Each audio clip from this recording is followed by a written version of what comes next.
संपूर्ण महाराष्ट्राचं आराध्य दैवत असलेल्या छत्रपती शिवाजी महाराजांच्या पुतळ्याला केंद्रालाच अडथळा होतोय। मुंबई विमानतळाबाहेर असलेल्या केंद्रीय नागरी विमान वाहतूक महासंचालनालयानं म्हणजेच DGCAनं हा शिवाजी महाराजांचा पुतळा अडथळा ठरल्याचं म्हटलंय। विशेष म्हणजे 2016 मध्ये विमानतळाचं नूतनीकरण झाल्यानंतर विमानतळ प्रशासनानंच हा पुतळा उभारला होता।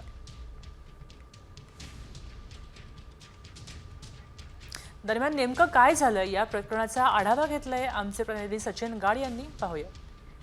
छत्रपती शिवाजी महाराज आंतरराष्ट्रीय विमानतळावरील स्वतः छत्रपती शिवाजी महाराजांचाच पुतळा हा अडथळा ठरत असल्याचा दावा केंद्रीय नागरी विमान वाहतूक महासंचालनालयाकडून करण्यात आलेला आहे। सांगितलं जात आहे की अलीकडे DGCAने विमानतळाच्या फनेल झोनचं सर्वेक्षण केलं आणि त्यामध्ये ज्या इमारती अडथळा ठरत आहेत त्यांना नोटीस देण्यात आल्या आणि एवढंच नव्हे तर छत्रपती शिवाजी महाराजांचा हा जो पुतळा आहे त्या पुतळ्यासंदर्भात देखील नोटीस ही DGCAने विमानतळ प्रशासनाला बजावलेली आहे।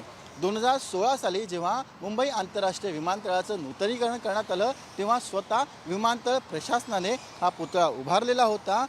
माजी मुख्यमंत्री उद्धव ठाकरे यांनी 2022 साली या संपूर्ण परिसराचं उद्घाटन केलं। तसे आशियाची पाठी देखील या परिसरात लागलेली आहे। व्हिडिओ जर्नलिस्ट रोहित चिवणसह सचिन गाड, साम TV, मुंबई।